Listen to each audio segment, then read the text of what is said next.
Hello guys, welcome back to my channel. Bigg Boss Tamil season 9 உடைய 9th week eviction நாமினேஷனுக்கான voting updates பற்றி தான் இந்த வீடியோவில் நம்ம பார்க்க போகிறோம். நம்ம சேனல் சப்ஸ்கிரைப் பண்ணாதவங்க சப்ஸ்கிரைப் பண்ணி பாருங்கள் அண்ட் வீடியோ பிடிச்சிருந்தா லைக் பண்ணுங்கள். டோட்டலாக இந்த வாரம் பார்த்திங்கன்னா நம்ம முன்னாடி 11 கண்டஸ்டன்ட்ஸ் வந்து நாமினேஷன் லிஸ்ட்டில் வந்திருக்காங்க. அதில் யார் யார் என்னென்ன ஓட்டிங் வாங்கியிருக்காங்க, என்னென்ன பொசிஷனில் இருக்காங்க அப்படின்றத பற்றி இந்த வீடியோவில் நம்ம விரிவாக பார்க்கலாம். ஓட்டிங்கோட தேர்ட் டேவான இன்றைக்கி ஃபஸ்ட் பொசிஷன் அதை ஒன் அண்ட் ஒன்லி வினோத் தான் மெயின்டைன் பண்ணிகிட்ருக்காரு. 84,675 ஓட்டுகள் வாங்கி ஃபஸ்ட் பொசிஷனில் இருக்கார். ஓட்டிங்கோடைய ஆரம்ப நாள்லேருந்து 3வது நாளான இன்றைக்கி வரைக்குமே வினோத் ஒரு படி கூட கீழே இறங்கவே இல்லை. ஃபஸ்ட் பொசிஷன் அப்படின்ற ஒரு பொசிஷனை வந்து மெயின்டைன் பண்ணிக்கிட்டே இருக்கார். அண்ட் ஓட்டிங்கும் பார்த்தீங்கன்னா செகண்ட் பொசிஷனுக்கும் ஃபஸ்ட் பொசிஷனுக்கும் இடையில் 30,000 ஓட்டுகள் லீடிங்கில் வினோத் இருக்கார். 84,675 ஓட்டுகள் வாங்கி ஃபஸ்ட் பொசிஷனில் இருக்கார். அண்ட் செகண்ட் பொசிஷனில் பார்த்திங்கன்னா பார்வதி இருக்காங்க. 52,645 ஓட்டுகள் வாங்கியிருக்காங்க. அண்ட் பார்வதிக்கும் வினோத்துக்கும் நான் சொன்ன மாதிரி 30,000 ஓட்டுகள் வந்து வித்தியாசம் இருக்குது. ஸோ இப்போதைக்கு செகண்ட் பொசிஷனில் பார்வதி இருக்காங்க. அண்ட் தேர்ட் பொசிஷனில் பார்த்திங்கன்னா திவ்யா தான் இருக்காங்க.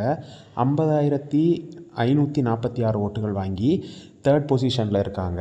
அண்ட் இவங்களுக்கும் பார்வதிக்கும் பார்த்திங்கன்னா கிட்டத்தட்ட ஒரு 2,000 ஓட்டு வித்தியாசத்தில் தான் இருக்காங்க. அது இன்னும் அடுத்த மணி நேரங்களில் வர்ற ஓட்டில் வந்து மாறுறதுக்கான வாய்ப்புகள் அதிகமாகவே இருக்குது. ஸோ திவ்யாவுடைய ஓட்டிங்லேயும் பார்த்திங்கன்னா இப்போ ஓரளவுக்கு ஓட்டிங் வந்து முன்னேற்றம் அதிகமாக இருக்கிற மாதிரி தான் இருக்குது. ஓட்டிங் கொஞ்சம் அதிகமாக ஏறுது. ஸோ ஃபோர்த் பொசிஷனில் பார்த்திங்கன்னா விக்ரம் தான் இருக்கார். 43,673 ஓட்டுகள் வாங்கியிருக்காரு. ஸோ இவருக்கும் திவ்யாவுக்குமே பார்த்திங்கன்னா கிட்டத்தட்ட 7,000 ஓட்டுகள் வித்தியாசத்தில் இருக்குது. ஸோ விக்ரமுடைய ஓட்டிங் அந்தளவுக்கு பெருசாக எதுவும் இல்லை.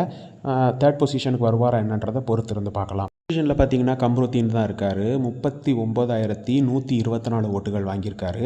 கம்ருதீனோட ஓட்டிங்லேயும் அந்தளவுக்கு பெருசாக முன்னேற்றம் எதுவும் தெரியல. ஓட்டிங் ரொம்ப லோவாகவே தான் இருக்குது.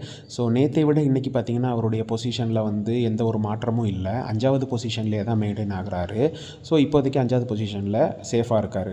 ஸோ 6வது பொசிஷனில் பார்த்திங்கன்னா பிரஜன் இருக்கார். பிரஜனுடைய ஓட்டு பார்த்திங்கன்னா 33,287 ஓட்டுகள் வாங்கியிருக்காரு. பிரஜனுடைய ஓட்டிங்கில் இப்போ கொஞ்சம் முன்னேற்றம் இருக்குது. ஸோ நேற்றை விட இன்றைக்கி வந்து அவர் பொசிஷனும் மாறி இருக்கார். ஸோ இப்போதைக்கு 33,287 ஓட்டுகள் வாங்கி 6வது பொசிஷன் அப்படின்ற ஒரு சேஃபான பொசிஷனில் பிரஜன் இருக்கார். அண்ட் 7வது பொசிஷனில் யார் இருக்காங்கன்னு பார்த்தீங்கன்னா சாண்ட்ரா தான் இருக்காங்க. சாண்ட்ராவுடைய ஓட்டுகள் பார்த்திங்கன்னா 31,543 ஓட்டுகள் வாங்கியிருக்காங்க. பிரஜனுக்கும் சாண்ட்ராவுக்கும் ஓட்டிங் டிஃப்ரெண்ட் பார்த்திங்கன்னா ரொம்பலாம் இல்லை. ஜஸ்ட் ஒரு 2,000 ஓட்டு லீடிங்கில் தான் இருக்காங்க. அது இனி அடுத்த வர மணி நேரங்களில் ஈஸியாக மாறுறதுக்கான வாய்ப்புகள் அதிகமாக இருக்குது. ஸோ 8வது இடத்துல பார்த்திங்கன்னா அமித் பார்கவ் தான் இருக்கார்.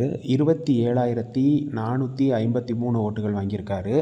அமித்துடைய ஓட்டிங்லேயும் ஓரளவுக்கு முன்னேற்றம் இப்போ தெரியுது. ஸோ அடுத்த வர மணி நேரங்களில் பொசிஷன் மாறுறாருன்றதை பொறுத்திருந்து பார்க்கலாம். அண்ட் 9வது பொசிஷனில் வந்து கனி தள்ளப்பட்டிருக்காங்க. நேற்று 8வது பொசிஷனில் இருந்தாங்க, இன்றைக்கி 9வது பொசிஷன் போயிட்டாங்க. 20,237 ஓட்டுகள் மட்டுமே வாங்கியிருக்காங்க. ஸோ கனியோடைய ஓட்டிங்லேயும் அந்தளவு பெருசாக ஒரு இம்ப்ரூவ்மெண்ட் எதுவும் தெரியல. இப்போதைக்கு 9th பொசிஷனில் இருக்காங்க. இந்த வாரத்தில் மற்றவங்களுடைய ஓட்டிங் வச்சு கம்பேர் பண்ணும்போது கனியுடைய ஓட்டிங்குடைய லெவல் வந்து ரொம்பவே கம்மியாக தான் இருக்குது. ஸோ அடுத்தடுத்த லெவலுக்கு முன்னேறுவாங்களா அப்படின்றத பொறுத்து இருந்து பார்க்கலாம்.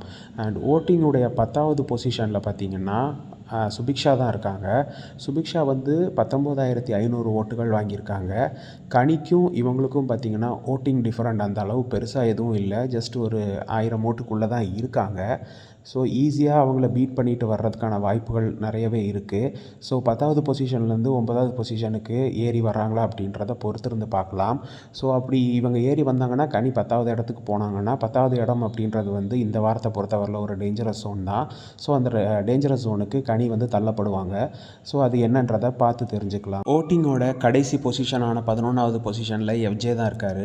எஃப்ஜே வந்து வெறும் 15,437 ஓட்டுகள் மட்டுமே தான் வாங்கியிருக்காரு. இன்றைக்கி 3 நாள் முடிஞ்சிருச்சு. 3 நாள்லையுமே எஃப்ஜே வந்து 11வது இடத்த விட்டு அடுத்த லெவலுக்கு வரவே இல்லை. ஸோ இந்த வாரம் எஃப்ஜேயோடைய ஓட்டிங் வந்து ரொம்பவே கம்மியாக தான் இருக்குது. மேபி இந்த வாரம் வந்து எலிமினேட் ஆக போகிற கண்டஸ்டண்ட்டாக கூட இருக்கலாம் அப்படின்னு தான் எதிர்பார்க்கப்படுது.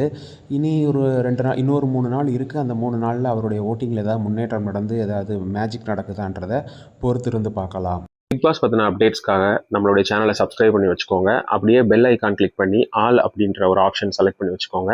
நாங்கள் போடுற வீடியோஸ் உங்களுக்கு உடனே வந்து நோட்டிஃபிகேஷனாக வரும். ஸோ மீண்டும் இன்னொரு வீடியோவில் சந்திக்கிறேன். Bye bye.